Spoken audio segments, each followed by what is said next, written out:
రైట్గా తెలంగాణ ప్రజలారా, ముఖ్యంగా లైవ్ చూస్తున్న సోదరులారా, ఈ మార్నింగ్ న్యూస్ను షేర్ చేయండి. ఎందుకంటే మొత్తం ఎంటైర్ తెలంగాణలోనే ఇప్పటి వరకు జరిగినటువంటి అతి భారీ కుంభకోణాన్ని ఇప్పుడు బయట పెడతా ఉన్నాం.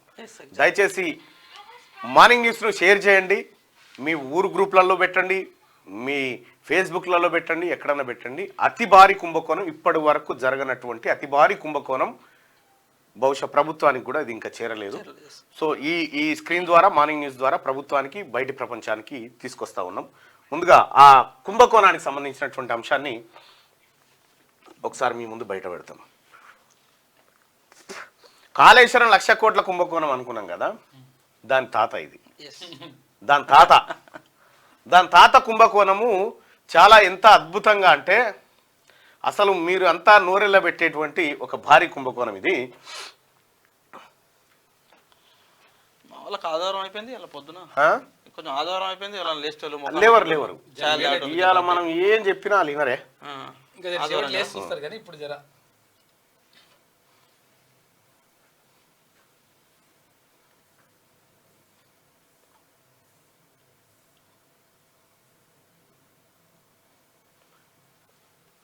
ఓపెన్ చేయాలి.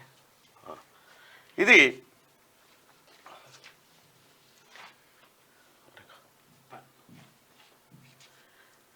Shri Sivasindhu real estate private limited. దీనికి 5 ఎకరాల 17 గుంటల భూమి వచ్చింది. ఇది గుర్తుపెట్టుకోరు బాగా. 5 ఎకరాల 17 గుంటల భూమి Shri Sivasindhu real estate private లిమిటెడ్కి వచ్చింది. ఎక్కడి నుంచి వచ్చింది, ఏం కథ? ఇక దీనికి ఎవరినైనా Shri Sivasindhu real estate private limited, B Parthasarathi Reddy, Bandi Parthasarathi Reddy, MP, ప్రస్తుతం హెటిరో డ్రగ్స్ అధినేత.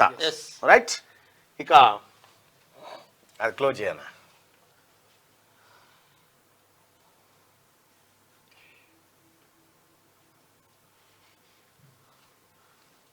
ఇది ఓపెన్ చేయగా.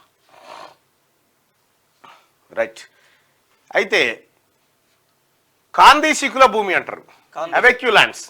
కాందీ శీకుల భూమి దాదాపు 194 ఎకరాల భూమిని ఆర్ఓఆర్ ద్వారా రామస్వామి మరియు కుమారులు అనే వాళ్ళు 91లో దరఖాస్తు చేసుకుంటే వాళ్ళకి ఇగో సర్వే నెంబర్లు ఏవైతే ఉన్నాయో 309 జరజదు, 309 19 ఎకరాల 10 గుంటలు, 312లో 20 ఎకరాల 14 గుంటలు, 313లో 21 ఎకరాల 2 గుంటలు, 314లో 20 ఎకరాల 32 గుంటలు, 315లో 21 ఎకరాల 1 గుంట, 316లో 16 ఎకరాల 39 గుంటలు, 317లో 13 ఎకరాల 19 గుంటలు, 329లో 13 ఎకరాల 3 గుంటలు, 330లో 13 ఎకరాల 10 గుంటలు, 332లో 12 ఎకరాల 5 గుంటలు, 333లో 12 ఎకరాల 13 గుంటలు, మొత్తం కలిస్తే 194 ఎకరాల 32 గుంటల భూమి.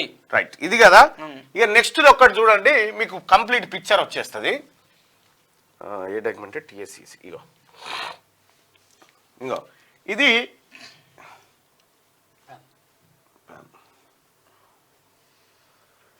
రైట్. ఇక కుప్పాలగూడలో ఈ బండి పార్థసారథి ఎవరైతే ఉన్నారో దీనికి సంబంధించినటువంటిది ఈ బండి సారథి. ఇప్పుడు ఎంత చదివినా సర్వే నెంబర్ 329కి సంబంధించినటువంటి ల్యాండ్కు ఏది హెచ్ఎండిఏ పర్మిషన్ ఇచ్చింది. ఏమని లింక్ డాక్యుమెంట్ ఏమని పెట్టింది? 763/1968 book number 1 SRO sub register office, దాని నెంబర్ వచ్చేసి 1607. రైట్, ఇది కదా. అంటే ఇది గుర్తుపెట్టుకో, 763/1968 అంటే 1968లో జరిగినటువంటి ఒక లింక్ డాక్యుమెంట్ ఏదైతే ఉందో 763 నెంబర్ లింక్ డాక్యుమెంట్ ద్వారా ఈ భూమి వచ్చింది. కాబట్టి ఈ భూమిని మేము మార్టిగేజ్ చేసుకొని కోఆపరేటివ్ సొసైటీ దీని వాల్యూ కట్టేసి దీన్ని బండి పార్థసారథి అక్కడ కట్టుకోవడానికి పర్మిషన్లు ఇచ్చినటువంటి ఇది గవర్నమెంట్ది. అంటే మనకేం కావాలి ఇప్పుడు? 723 లింక్ డాక్యుమెంట్ ఎక్కడిది? అంతే కదా. రామస్వామికి ఆర్ఓఆర్ ఎక్కడి నుంచి అయిందో తెలవాలి కదా. అరే ఇది మినిమైజ్ ఒక్క నిమిషం.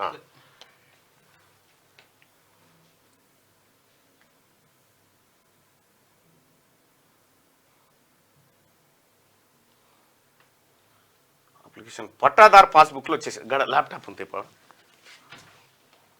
అయితే ఈ ఎస్ఆర్ఓ ఎక్కడిది మరి? Sub register office. Sub registrar office ఎక్కడిది? ఇప్పటిదాకా మనం చూసినాం కదా.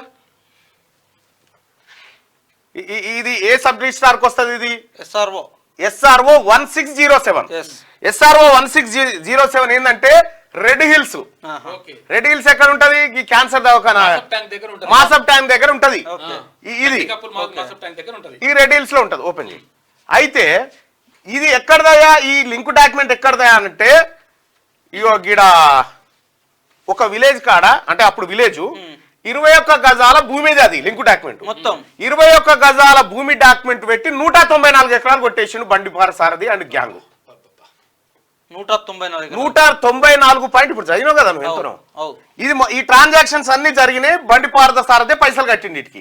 ట్రాన్సాక్షన్ అన్నిటికి కవిత, కేటీఆర్, హరీష్ రావు, ఫస్వికా ఓషియా అనేటువంటి కంపెనీలో హరీష్ రావు బినామీలు. ఈ బండిపారద సారథి తర్వాత కవిత. ఇప్పుడు హైదరాబాద్ లో ఫేమస్ ప్లేస్ ఒకటి ఉంది, అడిగి పోయి కేకులు కోస్తారు మీదికి పోయి. 17 ఎకరాల భూమి, అది కవిత పేరు మీద చేసుకోరు. ఈ ల్యాండ్ అంతా ఎక్కడ ఉందా అంటే కరెక్ట్ గా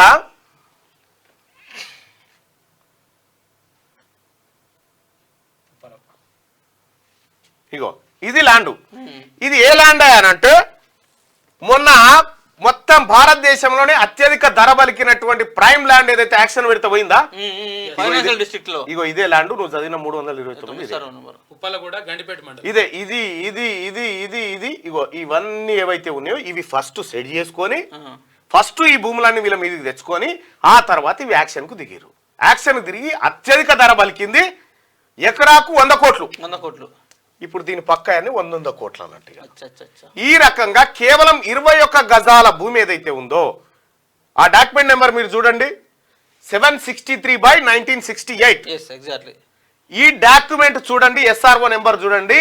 కేవలం ఒక ముస్లిం అతనికి సంబంధించిన 21 గజాల భూమి తాలూకు డాక్యుమెంట్. దాన్ని తీసుకొచ్చి దాదాపు 1,00,000 కోట్ల రూపాయల అక్కడ 69 ఫ్లోర్లు కట్టుకోవడానికి పర్మిషన్ ఉంది ఇక్కడ ఈ ఏరియాలో. దాదాపు 1,00,000 కోట్ల కుంభకోణానికి తెరలేపిరు వీళ్ళంతా కలిపి. దీని పక్కన ప్రైమ్ ల్యాండ్ కు కావాలని వీళ్ళే యాక్షన్ లో పెంచిరు. ఆ తర్వాత ఇక్కడ ఉన్నటువంటి 194 ఎకరాల భూమిని కొట్టేసారు. 329, 328, 324, 304, 305 ఇప్పటిదాకా మనం అనుకున్నటువంటి 19 ఎకరాల చిల్లర ల్యాండ్ ఏదైతే ఉన్నదో 20 ఎకరాల చిల్లర ల్యాండ్, దానికి సంబంధించినటువంటి సర్వే నెంబర్లు ఇవన్నీ. ఇంకొకటి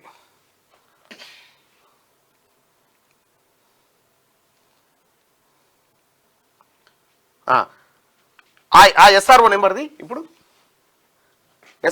SRO నెంబర్ ఎంత ఉంది ఇప్పుడు? ఇగో ఎంత ఉంది? SRO 1607 కదా. ఇప్పుడు భారత్ ఓపెన్ ఇగో SRO కోడ్ SRO 1607 ఎక్కడుందో చదువు address. Locality red hills village Hyderabad, mandal Hyderabad. Phone number వచ్చేసి అది రెడ్ హిల్స్ అంటే నీలోఫర్ హాస్పిటల్ దగ్గర ఉంటది. నీలోఫర్ హాస్పిటల్ దగ్గర ఫోన్ నెంబర్ తో సహా. ఇది ఉన్నది ఎంత? 21 గజాల భూమి.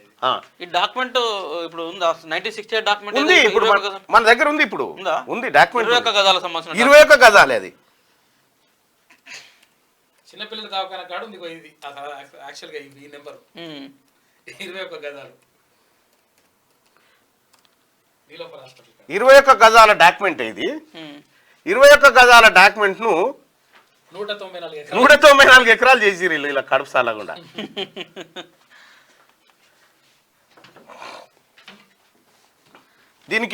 దీనికి కర్మ కర్త క్రియ ఎవరంటే ఇది ఎప్పుడు చేసిరు ఎరికైనా? 194 ఎకరాలు పాస్బుక్లు ఎప్పుడు ఇష్యూ చేసిరు ఎరికైనా?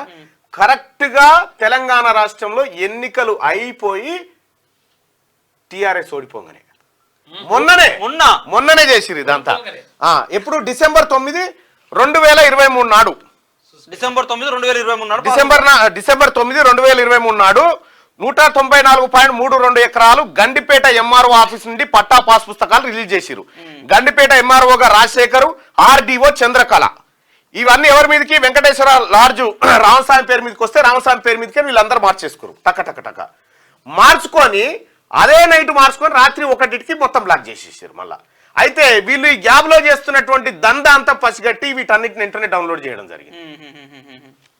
ఈ చంద్రకాలం బాగా పేరున్నటువంటి చాలా పేరున్న మనిషి ఉన్నట్టున్నది. ఈ లింక్ డాక్యుమెంట్ 7/63/1968 కాగా ఈ లింక్ డాక్యుమెంట్ వెరిఫై చేస్తే అది ఎగ్జిబిషన్ గ్రౌండ్ ఉందా, ఆ భూమి ఎక్కడ ఉందంటే ఎగ్జిబిషన్ గ్రౌండ్ పక్కన ఉన్న పటేల్ నగర్ లో 21 గజాల స్థలం మాత్రమే. ఈ లింక్ డాక్యుమెంట్ మొత్తం 194.32 ఎకరాలు కొట్టేసారు. దీన్ని పెట్టి మొత్తం కొట్టేసారు ఈ లింక్ డాక్యుమెంట్, ఈ వ్యవహారం అంతా చూస్తే.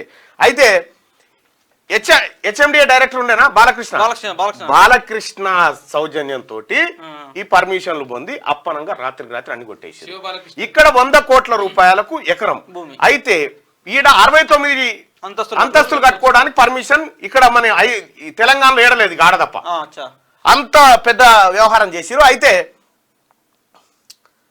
ఇంకొకటి ఏంటంటే ఈ ఎవెక్యూ యాక్ట్ అనేది ఏంటంటే భారత్ పాకిస్తాన్ విడిపోయినప్పుడు ఇక్కడ భూములు వదిలిపెట్టి పాకిస్తాన్కి వెళ్ళిపోయినటువంటి వాళ్ళు ఎవరైతే ఉన్నారో వాళ్ళకి సంబంధించినటువంటి భూములు ఇవి. కాందీ షీకులు అంటారు వాళ్ళని. ఈ కాందీ షీకుల కోసం కాంగ్రెస్ పార్టీ ప్రభుత్వం ఒక చట్టం తీసుకొచ్చింది. 1950లో భారత ప్రభుత్వం చట్టం తీసుకొచ్చింది. ఆ తర్వాత 56లో దాన్ని ఇంప్లిమెంట్ చేసినారు. ఏందనంటే ఈ అవెక్యూ ల్యాండ్ ఏదైతే ఉందో ఈ ల్యాండ్ లో ఉన్నటువంటి వాళ్లకు దీర్ఘకాలికంగా ఉంటున్న వాళ్ళకి ఆ భూములన్నీ ఇచ్చేయాలి, లేదంటే కాందీ షీకులు తిరిగి వస్తే మళ్ళీ వాళ్ళకి ఆ భూమి ఇచ్చేయాలి. ఇదే నిబంధన. ఇక మూడో ఓనికి ఇవ్వడానికి ఆప్షన్ లేదు. 1950లో ఎందుకు చేసిరంటే ఈ చట్టం ఎందుకు చేసిరంటే నీకు భారతదేశం స్వతంత్రం వచ్చిన తర్వాత నీకు తెలంగాణకు వెంటనే స్వతంత్రం రాదు. తెలంగాణ అప్పటి నిజాం పరిపాలన ఉంటాం మనం. సో నిజాం పరిపాలన ఉన్నప్పుడు ఈ హైదరాబాద్ సంస్థానం, హైదరాబాద్ చుట్టుపక్కల ఉన్న భూములను కూడా ఆల్మోస్ట్ 70% భూములు నిజాంలే. సో వాళ్ళు నిజాం రాజు ఏం చేస్తారు, పాకిస్తాన్ తోని టైఅప్ అయిన పాకిస్తాన్ వైపు వెళ్ళాలని ఎప్పుడైతే నిజాం రాజు అనుకుంటున్నాడో ఆ టైంలో నిజాం గానీ నిజాం సంబంధించినటువంటి వారసులకు సంబంధించినటువంటి భూములు కానీ ఆస్తులకు సంబంధించి జరిగిన భారత ప్రభుత్వానికి నిజాం రాజుకు మధ్య జరిగినటువంటి ఒప్పందంలో భాగంగా ఈ చట్టం వస్తుంది. ఏది 1950లో వచ్చినటువంటి ఏదైతే తీసుకొచ్చిరో దానికి నిజాం రాజుకు భారత ప్రభుత్వం మధ్య జరిగినటువంటి ఒప్పందంలో భాగంగా వచ్చినటువంటి నిబంధన అది. ఆ తర్వాత 1956లో భారత రాజ్యాంగం ఇంప్లిమెంటేషన్ అయిన తర్వాత దాన్ని చట్టంగా మార్చిర్రు. కరెక్టే. ఇది దాని వెనకాల జరిగినటువంటి హిస్టరీ. ఇగో ఇట్లా బండి పార్థసారథి హెటిరో డ్రగ్స్ అధినేత ఎవరైతే ఎంటర్ అయ్యారో ఈయన దగ్గరనే కదా 100 కోట్ల కట్టలు, నోట్ల కట్టలు దొరికినాయి. మొన్న రాజ్యసభ సీటు కూడా ఇచ్చిండు. దీని వెనకాల మొత్తం కాందీ షీకుల భూమి మొత్తం కంప్లీట్ గా కొట్టేసింది ఈ ముఠానే. 194 ఎకరాల భూమి అసలు ఇలా గానే కాదు. రేపో మాపోయి పార్థసారథి రెడ్డి మళ్ళీ కాంగ్రెస్ పార్టీకో బీజేపీ పార్టీలో జాయిన్ కాబట్టి నన్ను పట్టుకోర్రిగా. నెక్స్ట్ ఇప్పుడు పార్థసారథి రెడ్డి తనకున్నటువంటి 2 లక్షల కోట్ల రూపాయల ఆస్తులను కాపాడుకోవాలంటే ఆయనకున్న ఆప్షన్స్ రెండే. ఒకటి రేవంత్ రెడ్డి శరణ్ చొచ్చడం, రెండోది నరేంద్ర మోడీ శరణ్ చొచ్చడము. ఎందుకంటే ఎట్లా ప్రజల సొమ్ములను దొంగతనంగా కొల్లగొట్టాలనో వీళ్ళకి తెలిసినంతగా ఇంకొకరికి ఎవరికి తెలియదు. సో ఆ రోజు మనకు ఖమ్మం జిల్లాలకు సంబంధించి ఇప్పుడు కాంగ్రెస్ పార్టీ మన బీఆర్ఎస్ పార్టీ ఆల్రెడీ ఖమ్మం జిల్లాకు సంబంధించిన ఆయన కదా ఈ పార్థసారథి రెడ్డి. ఈ పార్థసారథి రెడ్డి ఖమ్మం జిల్లాకు సంబంధించిన ఆయన ఒక ఆయన రాజ్యసభ సభ్యుడు ఉండగానే మరొక ఖమ్మం జిల్లాకు సంబంధించిన వ్యాపారవేత్తకి ఇచ్చిండు. గుర్తుపెట్టుకోండి. సో భద్రాద్రి రవిచంద్ర ఆల్సో ఒక ప్రముఖ వ్యాపారవేత్తనే. అంటే ఎట్లా అక్రమంగా ప్రజల యొక్క ఆస్తులను దోచుకోవాలి, ఎట్లా ఈ ప్రజలను ముంచాలన్నటువంటి తెలిసినటువంటి వ్యక్తులందరూ కూడా ఇప్పుడు టీఆర్ఎస్ పార్టీ అప్పనంగా ప్రజల ఆస్తులను కట్టబెట్టి ఈ 5 సంవత్సరాలు 6 సంవత్సరాలు పార్టీని కాపాడుకోవడం. ఇప్పుడు హెటిరో డ్రగ్స్ పార్థసారథి రెడ్డి ఈ 2 లక్షల కోట్లు ఇప్పుడు మీరు చెప్తున్న లెక్క ప్రకారంగా ఈ 2 లక్షల కోట్ల రూపాయలు ఉత్తగా రాలే. మీరన్నట్టు 1 లక్ష కోట్ల రూపాయలు వాళ్ళ ఫ్యామిలీ అంతా కూడా పంచుకున్నా ఈయన 40-50 వేల కోట్ల రూపాయలు తినటోడే. ఇంకో 40-50 వేల కోట్లు ఎందుకంటే ఈ 5 సంవత్సరాలు టీఆర్ఎస్ పార్టీని ఎవరు దాదాలే. టీఆర్ఎస్ పార్టీ బతకాలి కదా. కేసీఆర్ సభ పెడితే 500 ఇయ్యంది ఎవడొస్తాడు సభకు? 500 ఇవ్వాలిగా సభకు వచ్చినోనికి. బస్సు పెట్టాలా, బస్సు పెట్రోల్ పెట్టాలి, వచ్చినోనికి మంద ఇవ్వాలి, బిర్యానీ ఇవ్వాలి, బీర్ ఇవ్వాలి. ఇవన్నీ జరగాలంటే ఇటువంటి భూములను తెర వెనుక జరిపించి ఈ 5 ఏళ్ళు సాగేటువంటి ప్రక్రియకు శ్రీకారం చుట్టారు. రైట్. మంత్రి పొంగులేటి సీనన్న గారికి ఒక రిక్వెస్ట్ ఏంటంటే ఇందులో మొన్నటిదాకా గండిపేట ఎంఆర్ఓగా పనిచేసినటువంటి రాజశేఖరు, ఆర్డీఓ చంద్రకళ, వెంకటేశ్వర లాడ్జికి సంబంధించిన రామస్వామి కొడుకులు, పార్థసారథి రెడ్డి, ఆ తర్వాత ఈ శ్రీ శివసింధు రియల్ ఎస్టేట్ కంపెనీకి సంబంధించిన వాళ్ళు, తర్వాత పెసిఫిక్ ఓసియా అనేటువంటి హరీష్ రావు బినామీ కంపెనీలో వీళ్ళని పట్టుకుంటే మొత్తం 194 ఎకరాల భూమి, లక్షల రూపాయల కోట్ల విలువైనటువంటి భూమి ప్రభుత్వంకి వచ్చి చేరుతుంది. సో ఇటీవల ప్రభుత్వం నిర్వహించినటువంటి వేలం పాటలో ఒక ఎకరం అక్కడ 100 కోట్ల రూపాయలు పలికింది. అది ప్రభుత్వం సంబంధించినటువంటి భూమి 100% ప్రభుత్వ భూమి అది.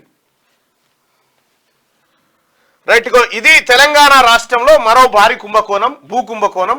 ఈ రకంగా ఇదొకటే కాదు, కాందీ శిఖల భూమి ఏడున్నా కొలగొట్టేసిరి. ఈ భూమి ఒకవేళ అమ్మితే, ఒకవేళ గవర్నమెంట్ కనుక అసలు యాక్చువల్గా అమ్మడం కరెక్ట్ కాదు కానీ ఒకవేళ అమ్మితే పావుల వంతు అప్పులు తీరిపోతాయి. తెలంగాణ ఇంకా అప్పులు ఎక్కడ, 2 లక్షల కోట్లు అంటే మొత్తం కథమైపోతాయి. అంటే కేసీఆర్ చేసిన దాంట్లో పావుల ఈ భూమి కనుక ప్రభుత్వం చేతికి వస్తే మినిమం 1,00,000 కోట్ల రూపాయలు వస్తాయి. ఎగ్జాక్ట్లీ. ఇగో ఇది సార్ వాళ్ళు చేసినటువంటి కథ. ఇక పిడికిలు బిగించింది అమ్మ కూడా ఉంది ఇందులో. 17 ఎకరాల చిల్లర అమ్మదే. అందులో 192 ఎకరాలు, 194 ఎకరాల్లో 17 ఎకరాల చిల్లర ఈమెదే, ఈ దొరసాందే. రైట్ గా విరాళాలు లేకుండా పార్టీ నడుపులు ఎట్లా? విరాళాలు లేకుండా రాజకీయ పార్టీలు నడపడం సాధ్యం కాదని కేంద్ర మంత్రి నితిన్ గడ్కరీ అన్నారు. మంచి ఉద్దేశంతోనే ఎలక్టోరల్ బాండ్ల పథకాన్ని ప్రారంభించామని ఆయన చెప్పారు. మంచి ఉద్దేశం మంచిదే అయితే పబ్లిక్ కూడా పెట్టవచ్చు కదా. ఎగ్జాక్ట్లీ. ఇంకొకటి ఏంటంటే ఎలక్టోరల్ బాండ్లు రాకముందుకు నాగార్జున సాగర్ ప్రాజెక్ట్ కడితే అది ఇప్పుడు 70 ఏళ్ళు అయినా కూడా చెక్కు చేరలే, 50 ఏళ్ళు అయినా చెక్కు చేరలే. ఎలక్టోరల్ బాండ్లు వచ్చినాక కట్టినటువంటి కాళేశ్వరం ప్రాజెక్ట్ 3 ఏళ్ళకు పగులింది సార్. 3 ఏళ్ళకు పగులింది. బాండ్లు వచ్చినాక వేసినటువంటి రోడ్లు 3 రోజులు అవుతలేదు సార్. ఎలక్ట్రల్ బాండ్ రాకముందుకు వేసినటువంటి రోడ్లు 30 ఏళ్ళు అయినాయి సార్ దేశంలో. అవును. సో ఈ రకంగా మొత్తానికి తెలంగాణ సంపద లూటీ చేసిన ముఠ ఇలా కల్వకుంట్ల చంద్రశేఖర్ రావు ఫ్యామిలీ, ఆయన పార్టీ, ఆయన చుట్టూ ఉన్నటువంటి మంది మగాదులు చేసినటువంటి కథ.